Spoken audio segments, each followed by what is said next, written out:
Siapa yang hidupnya tidak dengan cara ini, maka setiap hari dia akan tersiksa. Apapun kejadian yang antum perhatikan, tidak terlihat peran Allah di situ, buta. Maka orang ini tidak akan diizinkan memandang Allah di akhirat. Assalamualaikum warahmatullahi wabarakatuh. Pada kesempatan kali ini, guru kita, Buya Arashi Hashim, akan menyampaikan tentang jika hidupmu banyak masalah, coba amalkan ilmu ini. Jangan lupa like dan subscribe channel ini. Selamat menyaksikan.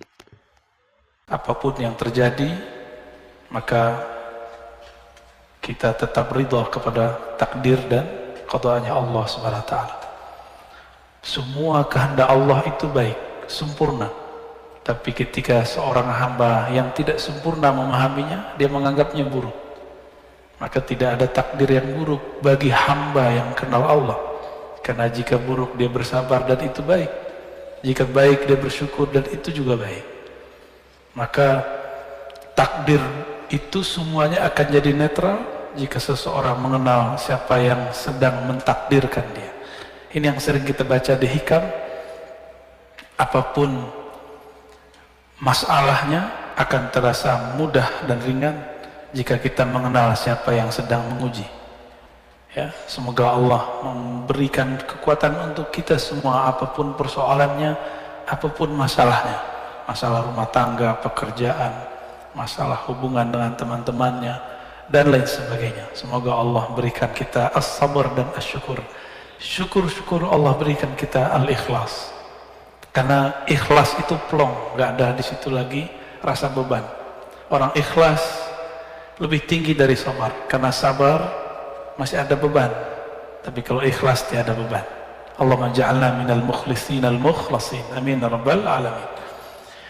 Semoga hati kita bercahaya dengan surah Al-Fatihah. Alhamdulillah. Bismillahirrahmanirrahim. Iya, kenapa ya? Syaratul ladzina an'amta 'alaihim waladhdallin. Kita masuk ke hikah yang ke-60 ya. Sebentar. Qala Ibn Athaillah bisanadina al-muttasil ilayh ma basaqat. Kelihatan ya, nomor 60. Anggap aja kayak baca Iqra. Ma basaqat aghsanu dhullin illa ala bidri tama'in. Di sini ada kata kuncinya. Kata kuncinya pada dhul dan tama'. Tidak mungkin ada kehinaan kecuali karena ada ketamaan, ketamakan. Tamak. Jadi tamak bahasa Arab bisa positif berarti keinginan, bisa negatif berarti keinginan yang berlebihan. Di dalam surat As-Sajdah ada kalimat wa tama'a, itu berarti berharap. Dan tidak masalah kalimat itu, tapi dalam istilah Al-Quran itu lebih umum daripada istilah bahasa hadis ataupun bahasa harian. Contohnya di Quran ada lafaz dabah, pernah dengar? Wa ma min dabbatin fil ard illa 'ala Allahi rizquha. Tidak adalah satu binatang melata atau hewan melata ataupun manusia yang berjalan di muka bumi kecuali Allah jamin rezekinya. Kata dabah artinya semua yang jalan di bumi. Tapi orang Arab tidak pernah menggunakan istilah ini untuk temannya. Hei dabah gitu. Karena dabah artinya binatang yang berjalan. Kapan kehinaan akan muncul? Ketika ketamaan bersemi di dalam diri, ya, ala bidri tama'in. Jika ini disemaikan ketamaan, enggak dibersihkan, justru malah disemaikan. Nah, ini yang kemudian jadi catatan Imam Ibn Athaillah As-Sakandari, jangan pernah sama sekali merawat ketamaan. Sifat tamak jangan dirawat, itu maksudnya. Tamak itu sifat dari hewan ternak. Makanya hewan ternak itu hina. Tapi sehina-hinanya hewan ternak seperti babi. Babi tidak pernah mengingkari takdirnya ketika dia tidur di kotorannya sendiri. Pernah nggak babi mengingkari takdirnya? Tidur di kotorannya sendiri. Bahkan nggak ada makanan, dia makan kotorannya sendiri. Itu babi pernah protes nggak? Jadi kita ini untuk masalah takdir kalah sama babi. Itu perkataan Imam Sya'rani. Anjing, kata Imam Sya'rani, anjing itu galak tapi tidak tamak. Kata beliau, guruku salah satunya adalah si guguk alias anjing. Maksudnya apa? Saya bingung. Karena dalam pikiran alam bawah sadar orang Indonesia khususnya, anjing itu najis karena mazhab Syafi'i. Tapi ternyata di mazhab Maliki tidak. Di mazhab Maliki anjing tidak najis. Kata Imam Sya'rani, lihatlah apabila anjing makan, itu dia kalau sudah kenyang, walaupun dagingnya masih banyak, daging yang dia santap masih banyak, dia tinggalkan. Dia nggak bawa tabungan buat besok gitu. Bekal buat besok. Ada nggak anjing begitu? Maka segalak-galaknya anjing, anjing tidak tamak. Kita sudahlah galak, emosional, rakus, tamak lagi. Nauzubillah min dzalik. Semoga Allah menyembuhkan ketamaan di dalam diri kita semua. Amin ya rabbal alamin.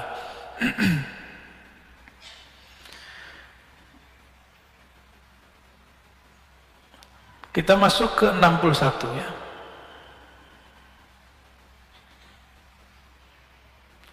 Ma qadaka syai'un mislul wahmi. Ma qadaka syai'un mislul wahmi. Tidak adalah yang mengikatmu lifestyle, gaya hidup. Ini mainnya di sini ya. Tidaklah qadaka mengkaitkanmu, menarikmu syai'un sesuatu pun mislul waham yang lebih deras, lebih kuat daripada waham. Waham itu apa? Nah ini kalau kita buat ilustrasinya, yakin itu udah paling tinggi. Pertengahan namanya syak. Apa arti syak? Ragu. Di bawahnya namanya waham. Jadi ini 50%. Dari 0 sampai 50 disebut dengan waham. Pikiran, asumsi tentang sesuatu yang lemah, bahkan di bawah syak, tapi kemudian jadi was-was. Bentuknya nanti was-was. Atau kata-kata orang. Jadi, apa kata orang gitu? Pernah begitu nggak? Apa kata orang kalau aku ke masjid pakai motor? Apa kata orang kalau apa kata orang? Kalimat itu padahal orang nggak pernah ngomong. Ya, benar nggak? Saya pernah pakai motor ke sini kan, malah disamperin. Wah, Ustaz, malah digituin. Motornya motor Beat lagi, badan kita segede gini. Malah dipuji-puji ya. Saya kaget, saya nggak mau dipuji. Ya, nggak akan ada, teman-teman. Kata orang itu tidak akan pernah sebenarnya mempengaruhi persepsi orang lain terhadap kita. Nah, maka di atas syak inilah harus kita bangun dengan ilmu. Dari 51 sampai 100. Kalau 100 itu hakul yakin namanya, atau yakin. Ini yang harus kita bangun. Gimana cara membangunnya? Mesti berilmu. Enggak cukup dengan zikir. Saya sudah banyak ketemu ahli zikir tapi was-wasnya tinggi. Lagi zikir pikirannya kemana-mana. Kenapa? Karena kalau zikir main sendiri, kan pegang sendiri, hitung sendiri, sebut sendiri, bingung apa yang mau dibayangkan. Kan Allah nggak boleh dibayang-bayangin, benar nggak?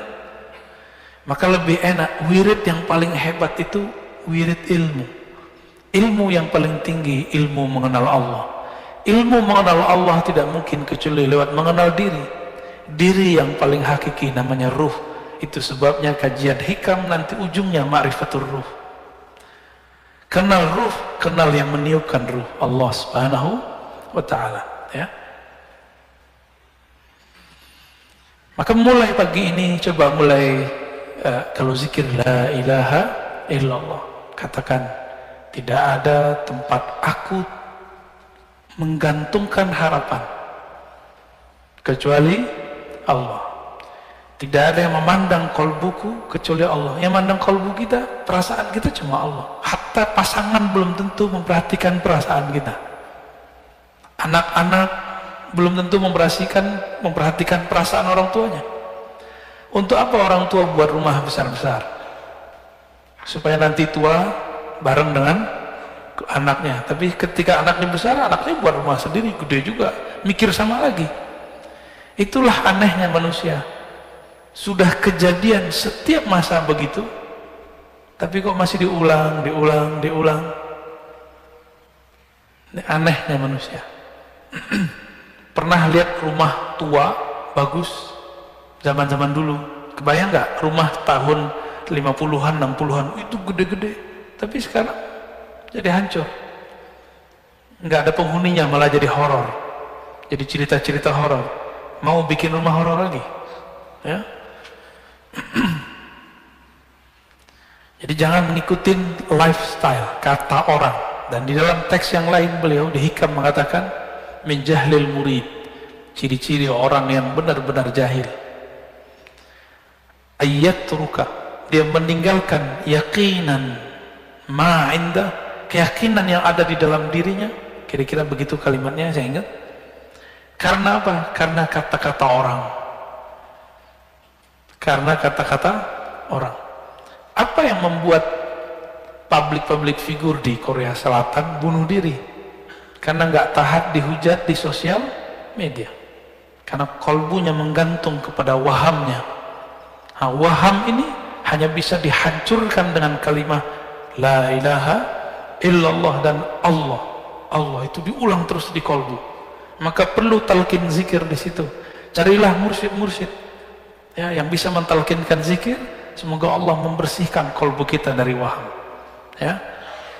Dan saya dari dulu mengatakan cari di luar, karena saya tidak terima baiat, meskipun sesekali saya terima talqin. Cuma itu tergantung mood.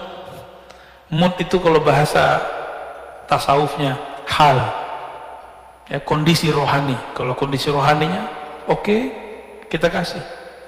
Ini Pak Bambang berapa lama nunggu? Ada setahun. Nggak saya kasih. Tahu-tahu lagi nggak ada mengapa-ngapain, kita talqin. Dan dia merasakan nikmatnya. Ya. Antum sholat, yang bisa merusak sholat itu waham. Waham itu yang nanti melahirkan khayal. Khayalan ini yang mengganggu pikiran dalam sholat. Sholat, tapi kepikiran, motor dikunci apa enggak? Mobil dikunci apa enggak? Itu dari waham, ya. Setannya ada tuh, setan khusus. Kalau di wudu namanya walahan, kalau ini namanya ada lagi namanya, ya saya lupa, ada 7 nama iblis. Kalau sekarang boleh disebut iblis berbintang 4. Jadi ada 7 tuh iblisnya. Ada iblis yang adu domba, saut namanya. Ada iblis yang membuat suami istri, teman dengan teman, kelompok dengan kelompok, majelis dengan majelis berselisih. Itu namanya dasim. Ada rumah tangga kacau, itu dasim bekerja. Ada jamaah berselisih, itu dasim bekerja.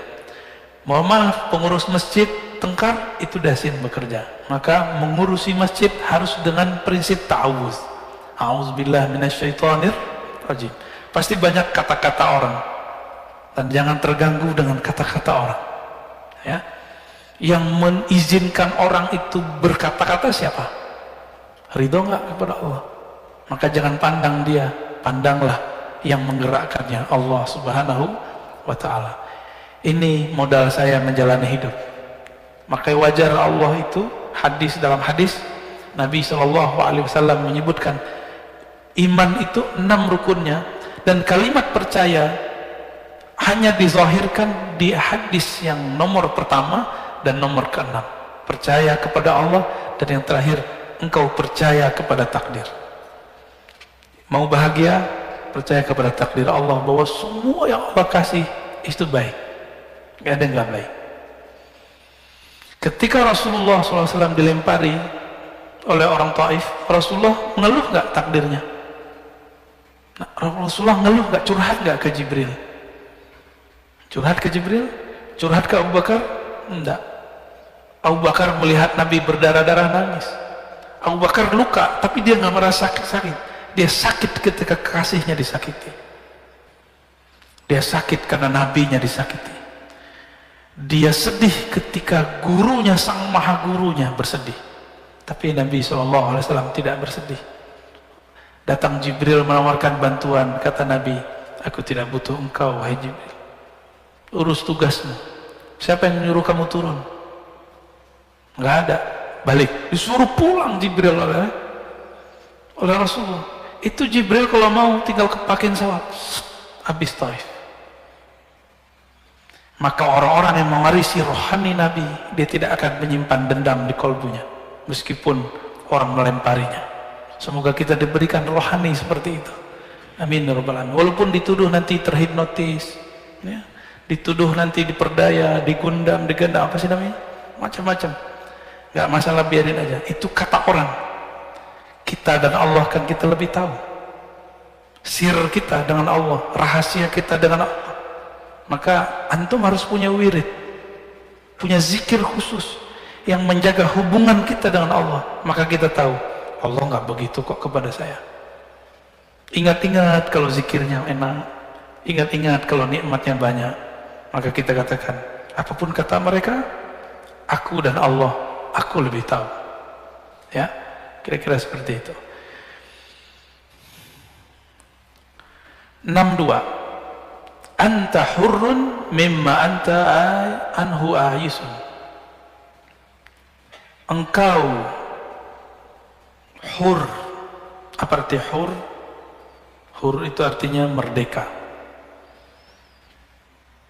Engkau akan merdeka, engkau akan bahagia, engkau akan leluasa, engkau akan santai. Mimma anta anhu ayisun. Yang mana engkau ayisun anhu, engkau berlepas harapmu darinya. Maka orang-orang yang diperbudak oleh dunia, ketika dia ada harapan ke si dunia, dunia itu ada harta, ada pasangan, ada anak, ada popularitas, apalagi ada pujian, pengen dipuji, takut dibenci, itu semua dunia. Putuskan hubunganmu dengan semua itu dari batinnya, maka engkau bahagia. Anta hurrun. Jadi kalau antum gak kuat dengerin kata-kata orang di sosial media, tutup sosial medianya. Tapi kalau kuat, biarin aja. Badai pasti berlalu. Rasulullah SAW kuat nggak dicaci maki oleh orang-orang kafir Quraisy? Apa kata orang kafir Quraisy? Rasulullah itu majnun. Majnun, ya. Kita tulis. Majnun ini bahasa yang menghina sekali. Gila, ketutup akalnya. Sahirun. Jadi masih mending saya dituduh dihipnotis, Rasulullah dituduh penyihir. Ya, sahirun mubin. Rasulullah itu penyihir yang nyata. Maka pewaris Rasulullah di setiap masa pasti nanti akan dituduh hal yang serupa. Sallallahu alaihi wasallam. Maka siapa saja yang mewarisi kerohanian Nabi akan juga mewarisi ujiannya Nabi. Al-ulama warasatul anbiya. Ulama yang takut kepada Allah, bukan yang pintar baca kitab, bukan yang bergelar. Al-ulama dalam Al-Quran yang takut kepada Allah, yang kenal Allah, warasatul anbiya, akan mewarisi para nabi. Maka Nabi mengatakan asyaddun nas balaan, manusia yang paling banyak diuji al-anbiya, summal ladzina yalunahum, summal ladzina yalunahum. Di riwayat kedua summal amsal, summal amsal. Yang paling banyak diuji dan yang paling keras goncangannya adalah para nabi, lalu pewaris para nabi, lalu pewaris gitu. Siap berjuang. Ahlul Badar disebut apa? Disebut orang dobles, nyusahin orang. Ansar itu Abu Hurairah dituduh budak perut, budak makan. Karena Abu Hurairah ini kalau diundang makan, doyan makan. Dia nggak ngerti kehidupan santri. Abu Hurairah ini kan santri Rasul. Ada yang pernah nyantri? Pernah tinggal di asrama? Giliran ada yang ngundang gimana? Mahasiswa deh, mahasiswa ngekos. Giliran ada yang ngundang makan gimana? Balas dendam, perbaikan gizi. Ya benar, perbaikan gizi. Salah nggak Abu Hurairah makan banyak? Nggak salah. Justru yang ngundang seneng. Abu Hurairah santri Rasulullah makannya banyak. Alhamdulillah. Ya. Saya dulu kalau diundang oleh orang-orang yang ngundang saya makan tuh, kalau makan dikit malah dimarahin. Kamu nggak senang sama saya? Jadi kayak repot kita Pak. Kita disiksa dengan banyak makan. Nabi disebut sahirun, Nabi disebut majnun. Nah, ketika kita lihat Nabi di kolbunya masih ada nggak sisi nafsiyahnya? Ini ngecek diri kita masih dominan nggak sisi ego? Bahasa Arabnya nafsiyah.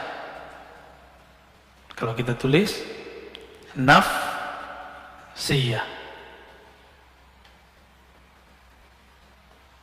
ego. Saya bilangin ke Pak Bambang nih, kamu sombong amat sih. Kalau dia tersinggung, berarti nafsiyahnya hidup. Ini yang menutupi dirinya. Tapi kalau dia datang, Buya, Ustadz, Pak, kalau emang saya sombong, maafin saya. Berarti nafsiyahnya beres. Saya bilang ke Bapak nih, kamu nih otaknya otak setan. Kalau tersinggung, beneran itu. Beneran setan tuh. Tapi kalau kemudian, Tuan Guru, kalau betul dalam diri saya ada sisi syaitannya, tolong dibenerin. Gitu. Gimana Pak? Nanti ada orang ngata-ngatain antum, kamu belagu. Tersinggung nggak? Beneran belagu ente. Ya. Tapi kalau mengatakan, oh iya, maaf kalau saya masih dianggap belagu. Kita ini kan beda-beda tradisi Pak semua. Di kampungnya Bapak, di mana kampungnya Pak? Kediri, orang Jawa Timur, beda adab dengan orang Sunda, beda adab dengan orang Madura, beda adab dengan orang Betawi, beda adab dengan orang Padang. Di kampung saya dulu Pak, sekarang udah mulai baik. Cium tangan tuh nggak ada. Adanya cium, cium pipi, maunya. Nggak ada cium tangan sama guru, nggak ada. Saya kesini, saya lihat orang cium tangan guru fisika, guru bahasa Inggris. Saya berpikirlah, masa cium tangan guru fisika, guru bahasa Inggris, tapi saya nggak cium tangan mana guru hadis saya. Maka 3 tahun lamanya, hampir sekitar itu, saya nggak cium tangan mulia guru saya, Syekhna Ali Mustafa Yaakob. Setelah itu kemudian baca satu kitab Ar-Rukhsah fi Taqbilil Yad. Lalu baca juga beberapa hadis ada di Sunan Nasai. Jangankan tangan, kaki pun dicium. Hadisnya sahih. Maka kemudian mulailah saya mencium, dan grogi juga sih nyium tangannya, dan kaku gitu. Dan ini bedanya, karena saya orang Sumatera, itu tangan guru yang saya tarik. Benar ya? Tuh antum tuh. Tapi apakah itu su'ul adab? Untuk orang yang nggak ngerti, nggak disebut su'ul adab. Nggak disebut buruk adab, karena dia nggak ngerti.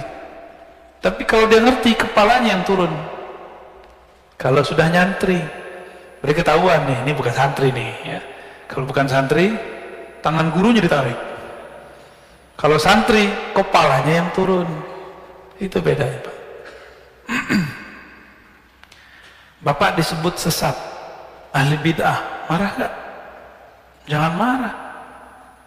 Saya ngaji ya biar nggak jadi sesat, biar nggak bid'ah, kira-kira begitu.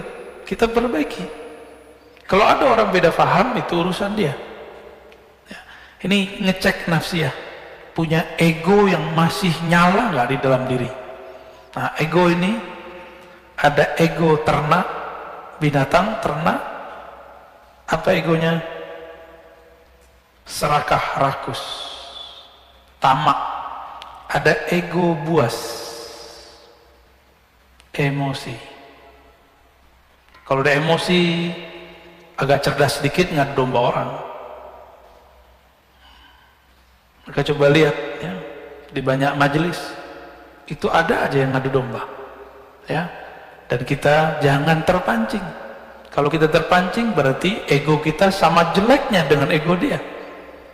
Belum namanya nafs, an-nafs al-mutmainnah. Jadi nafs ini ada 7 tingkatannya, masih ingat? Ingat gak? Nafs ammarah bisu, jiwa ego yang mengajak kepada keburukan. Terus yang kedua, lawamah, yang dia mencela dirinya kalau salah, atau selesai melakukan sesuatu dia cela dirinya. Yang ketiga, mulhamah, mut-mutan, kadang baik kadang buruk. Dan yang keempat baru dan mutmainnah, ini orang egonya sudah stabil, dia tidak akan menyalahkan orang yang menuduh dia apa-apa ya. Mutmainnah itu nggak menyimpan benci lagi dalam dirinya ya. Bisa begitu nggak? Mulai-mulai ya, belajar-belajar kita, sama-sama belajar. Saya pun masih belajar. Wa abdun, engkau itu akan menjadi budak. Abdun, budak. Lima anta lahu tami'un, engkau budak terhadap sesuatu yang engkau rakus terhadapnya, engkau tamak terhadapnya. Semua kita tamak, pengen punya duit banyak, benar nggak? Benar? Jujur aja lah, bilang iya. Sama kita berarti ya. Tapi dengan belajar hikam, direm dikit, sedikit. Buktinya apa? Kita untuk mendapatkan harta, kita bekerja, berangkat pagi, pulang sore. Bahkan ada yang pulangnya besoknya lagi, sore, pagi besoknya. Kenapa? Karena tawami'un, menginginkan dapat dunia. Antum kira teman-teman yang menghibur kita di TV, selebriti, para artis, komedian itu bahagia? Belum tentu dia bahagia. Walaupun dia bisa bikin orang ketawa, bisa jadi dalam dirinya ada masalah yang sangat banyak. Tapi hebatnya komedian itu, dia masih bisa menghibur kita walaupun dirinya bermasalah. Kalah kita, Pak. Kita masalah dikit, wajahnya langsung kacau, nggak bisa menghibur orang. Kita kalah sama mereka. Mereka bisa menyembunyikan masalahnya dikit. Kita katanya rajin sholat, rajin zikir, rajin tahajud, rajin jamaah. Kesel dikit disebut, beda faham dikit kemudian menyalahkan orang. Nauzubillah min dzalik.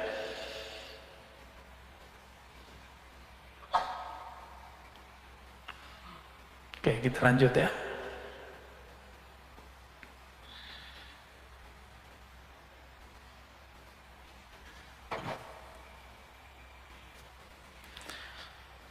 Man lam yuqbil 'ala Allah bimulatafatil ihsan qida ilaihi bisalasilil imtihan. Siapa yang tidak menghadap kepada Allah dengan kelembutan ihsan,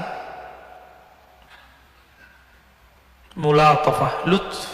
Allah bernama Latif, Ini lutf, itu lembut. Siapa yang tidak menghadap kepada Allah dengan kelembutan ihsan. Ihsan ini, apa arti ihsan? Engkau beribadah seakan memandangnya. Engkau hidup seakan melihat bahwa dialah yang ngatur hidupnya. Siapa yang hidupnya tidak dengan cara ini, maka setiap hari dia akan tersiksa. Qida ilai atau quyida ilai, akan disertakan dalam hidupnya, akan dikaitkan kepadanya belenggu-belenggu imtihan. Apa arti imtihan? Ujian-ujian. Orang yang merasa diuji terus, dapat bencana terus, dapat cobaan terus. Kenapa? Karena memandang Allah tidak dengan kacamata ihsan. Jadi mulai pagi ini coba berpikir, apapun yang terjadi padaku itu adalah kebaikan-kebaikan Allah. Mungkin kita ini kurang penyabar, maka dilatih sabar dengan ujian.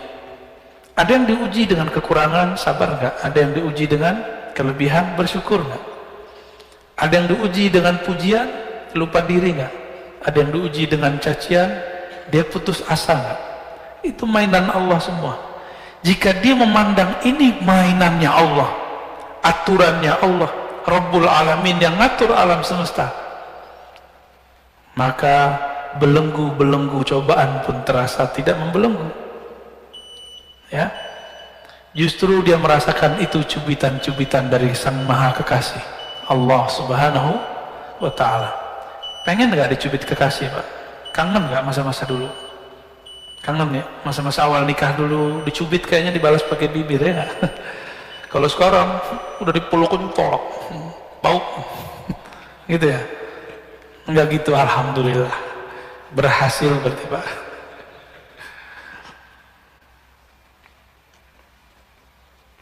Kalau kawan-kawan kayak ahbab tabligh itu, kalau di rumah itu sudah mulai suntuk, khuruj dulu, pulang-pulang rindu seperti orang baru menikah lagi.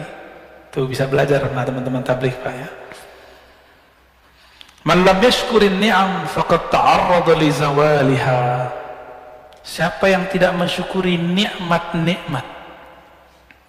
Ni'am itu nikmat-nikmat, jamaah dari nikmah. Faqad ta'arrada li zawaliha. Dia sedang menantang Allah untuk menghilangkan nikmat itu. Nikmat itu jangan dibayangin duit doang. Ini kebanyakan kita mikirin duit, rumah, apalagi sehat. Enggak, semuanya. Apa aja. Ilmu ini nikmat ya. Nikmat ya. Bersyukur itu berterima kasih. Bahasa Arabnya syukur. Terima kasih itu bahasa Indonesianya. Lam yashkurillah ma lam yashkurin nas. Tidak disebut berterima kasih, bersyukur kepada Allah kalau belum berterima kasih kepada guru, kepada orang tua, kepada teman, kepada pasangan, kepada anak, kepada semua yang pernah berjasa dalam hidup kita. Itu ya. Maka saya sendiri berterima kasih kepada orang yang menegur saya. Inilah manhaj Imam Al-Ghazali. Imam Ghazali mengatakan, jika engkau tidak ketemu mursyidmu, karena mursyidmu mungkin tidak tiap hari, maka lihatlah musuhmu. Musuhmu paling kenal dengan aibmu. Musuhmu paling kenal dengan aibmu. Jadi bersyukur ada musuh, nikmati. Musuh itu adalah lisannya guru yang agak galak. Ya, kalau pernah dimarahi guru nggak? Pengalaman saya, setiap kali saya ridho dimarahin guru itu berkah, dan sampai hari ini. Dulu cara baca kitab saya dimarahin guru saya, dan guru saya kakak kelas. Kamu dibaca kitabnya ke orang bego itu. Waduh, emang saya bego kamu? Bimbing saya Kang. Nggak pernah dibimbing saya. Tapi besok ujurumiyah khatam dari maghrib sampai isya. Ulang lagi, diulang begitu. Efeknya ilmu gramatikal menjadi hafal. Karena ada yang bilang saya bego. Tuh, nikmat nggak? Coba nggak ada kakak kelas saya ngomong begitu dulu. Alhamdulillah. Dulu ada yang nyindir saya, Kalau ada di pesantren ini nggak cium tangan kiai kita, berarti orang sombong. Kan kita nggak merasa sombong, cuek aja. Ternyata yang maksud saya. Ya, alhamdulillah. Jadi kita bersyukur ada orang-orang hater. Ya. Jadi antum nih, kalau mengerti bab itu, silakan main sosial media. Silakan main apa aja di sosial media. Nggak akan terpancing. Tapi terpancing emosinya sekali, berarti antum belum berhak main di situ. Itu yang dikabarkan dulu oleh Maulana Syekh Hisham Kabbani. Nanti beberapa tahun ke depan akan muncul sosial media. Beliau menyarankan murid-muridnya tidak sibuk main itu. Karena nanti orang tengkar tanpa melihat, orang berprasangka tanpa tabayun. Benar nggak sekarang? Cukup dapat postingan kawannya, dia kemudian posting ulang. Dia cuma dengar dari selentingan dari kawannya, dia ulang. Hatta sekelas ulama pun begitu. Gimana awamnya? Gimana masyarakat umumnya? Ini akhir zaman. Mohon dimaklumi. Ya, itu yang dikalamkan dulu oleh Maulana Syekh Syam Kabbani, yang murid Syekh Nazim. Wa man syakaraha, siapa yang mensyukurinya, mensyukuri nikmat, termasuk nikmat ditegur orang, nikmat dibenci orang, bahkan nikmat dipuji orang. Bahwa nikmat ini siapa yang ngasih? Allah. Jadi ketika ada orang muji kita, anggap saja itu reward sebelum nanti di akhirat. Jika ada orang mencaci kita, anggap saja itu teguran Allah supaya kita tidak tersesat. Gampang toh? Ya, bisa nggak begitu? Ya. Maka kita nggak perlu capek-capek membalas-balasi orang di sosial media. Antum ini kan capek-capek, balesin. Lelah hidup begitu. Fi tughyanihim ya'mahun. Ya. Karena itu berlebihan, tughyan itu berlebihan. Ya'mahun akan terombang-ambing, gelisah setiap hari. Coba hentikanlah. Kalau ego belum beres, hentikan dulu itu. Ya. Nabi Sulaiman punya harta yang sangat banyak. Apakah merusak kalbunya? Karena nafsiyahnya sudah beres. Nabi Isa, Nabi paling miskin, padahal paling sakti. Selain Nabi Muhammad, yang paling sakti Nabi Isa, Nabi Musa. Nabi Musa belah laut. Nabi Isa orang mati hidup. Tapi Nabi paling miskin. Tapi beliau berubah nggak suasana kalbunya kepada Allah? Nggak pernah berubah. Paham maksud saya? Nah, Nabi Muhammad itu diberikan dua itu sekaligus. Kadang susah, kadang senang, dan itu tidak merubah beliau.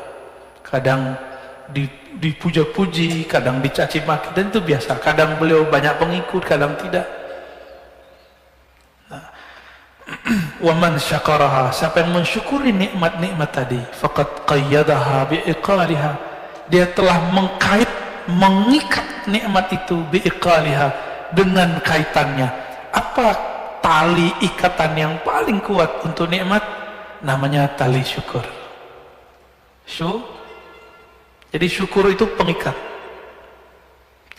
Banyak orang berpikir memberi itu menghabiskan uang, menghabiskan dana, menghabiskan harta. Enggak. Tergantung nih. Jadi ada yang ngeluh, Ustadz, saya bersedekah tapi duit saya berkurang. Ya iyalah. Bener nggak? Waras gente. Bukan gitu maksudnya. Katanya berkah. Nah, dia lupa. Keberkahan itu nggak mesti dibalasi dengan angka. Saya sangat banyak melihat orang yang hari-harinya suka berbagi. Allah berikan kenikmatan bahagia dalam dirinya. Orang bahagia itu meskipun terlihat renta, terlihat kayaknya lemah, tapi batinnya bahagia. Kebahagiaan itu nggak bisa dibeli. Antum pergi kemana aja, ada gedung tertinggi di Abu Dhabi, Dubai, naik aja, belum tentu bahagia, paling ketakutan. Ya, Allahumma sholli ala Muhammad. Nikmat yang paling besar bagi saya adalah nikmat mengenal Allah. Nikmat mengenal Allah. Mengenal Allah inilah yang membuat kita memandang perannya di semuanya. Kira-kira itulah yang disebut dalam hadis, dalam Al-Quran dan hadis Nabi. Dalam Al-Quran, siapa yang buta di dunia, maka dia buta di akhirat. apapun kejadian yang antum perhatikan tidak terlihat peran Allah di situ, buta, maka orang ini tidak akan diizinkan memandang Allah di akhirat. Ingin memandang Allah, kita ini kalau sudah jatuh cinta seseorang pengen ketemu nggak? Pengen ketemu, bener? Kayak Abu Sucito aja baru jatuh cinta ya. Udah lama. Ketika kita senang seseorang, kalau dia lawan jenis, kita pengen dia jadi kekasih kita. Kalau dia teman, kita pengen akrab dengannya. Nggak ketemu sehari dua hari, kayaknya rindu. Dia telepon, ditanyai, bener nggak? Makanya Nabi itu ketika ada sahabat tidak hadir, Nabi nanya, mana si fulan? Disampaikan oleh tetangganya, kamu tadi ditanyai Nabi, girangnya hatinya. Yang tadinya dia sakit demam berhari-hari, langsung sembuh cuma ditanyain Rasulullah SAW. Abdullah bin Umar dalam Al-Adab Al-Mufrad karya Imam Al-Bukhari, hadisnya hasan. Ini bukan hadis sahih, bukan kitab sahih. Kitab selain sahih namanya Al-Adab Al-Mufrad karya Imam Al-Bukhari. Satu kali dia jatuh atau apa di riwayat itu, lalu kakinya sakit dan sulit jalan. Ada orang ingat Abdullah bin Umar ini kalau disebut nama Nabi Muhammad oleh orang yang tepat pasti sembuh. Maka diceritakanlah kepada orang yang tepat membicarakan Nabi. Orang itu kemudian datang kepada Abdullah bin Umar. Apa kata orang itu? Abdullah, coba engkau ingat-ingat, kalau perlu kamu panggil, teriak keras-keras orang yang paling engkau cintai. Istrinya ngira dia yang bakal dipanggil. Enggak, istri duanya juga mikir enggak, tiga enggak ada semua, anaknya juga enggak. Anaknya alim-alim. Sayyidina Abdullah bin Umar itu anaknya jadi mujtahid. Enggak ada yang dipanggil. Orang tuanya juga tidak, Umar. Ternyata dia menyebut Muhammad. Langsung badannya bergetar, jantungnya kemudian kuat lagi, langsung berdiri. Sehat ke masjid besoknya. Kita disebut nama Nabi Muhammad SAW, gak ada efeknya. Betapa kerasnya kalbu ini. Berarti kita belum kenal Rasulullah SAW. Kullul qulub ilal habibi tamilu. Setiap hati orang yang punya kalbu kepada kekasihnya pasti cenderung, pasti kangen, pasti rindu. Apakah ciri rindunya? Disebut nama kekasih, matanya berlinang-linang, hatinya rindu, bulu romanya merinding. Disebut Rasulullah Sallallahu Alaihi Wasallam. Maka apapun yang terjadi pada kita, obatnya cuma Rasulullah. Muncullah kemudian oleh ulama kita, dapat ilham mereka, bersebutlah salawat tibbil qulub. Allahumma salli ala Sayyidina Muhammad tibbil qulub. Tibbil qulub dulu, jangan jasad dulu, qulub dulu. Ya Allah, sampaikan salam kami kepada penawar penyakit kolbu kami, pelipur lara sedih kami, Rasulullah SAW. Tibbil qulub wa dawaiha, penyembuh kolbu, penawar penyakit kolbu. Wa dawaiha, sedih, senang, sakit, kesal, emosi.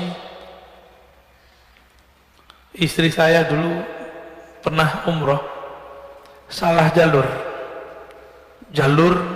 keluar, dia masuk di situ, dibentak-bentak oleh orang Turki. Cukup bilang sholli ala Muhammad, berhenti itu orang Turki.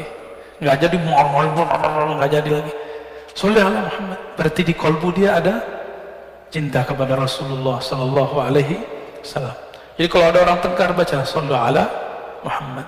Ya, kita emosi, katakan Allahumma sholli ala Sayyidina Muhammad. Silakan ditambahkan setelahnya tibbil qulub wa dawaiha. Baru sebutkan wa afitil abdani wa shifaiha, penyembuh badan, penawar penyakit badan. Nah, nikmat ini harus kita syukuri. Saya mau tanya Bapak Ibu Saudara makan Allah, ini yang saya sampaikan sejak awal saya ngajar di kampus, di pesantren, di mana negeri ini dapat keberkahan, diizinkan Allah buka majelis sekarang di mana-mana, malah lebih longgar di perkotaan daripada di daerah. Ini nikmat bukan? Bisa bersyukur, coba kurangi hujatan. Menghujat wali kota kah, gubernur kah? Pernahkah mendoakan mereka? Kalau orang salah, didoain baik atau didoain buruk? Antum salik ilallah, orang yang sedang suluk kepada Allah. Tapi kecuali antum politisi, kalau ada yang salah di antara pemimpin, apa yang dilakukan?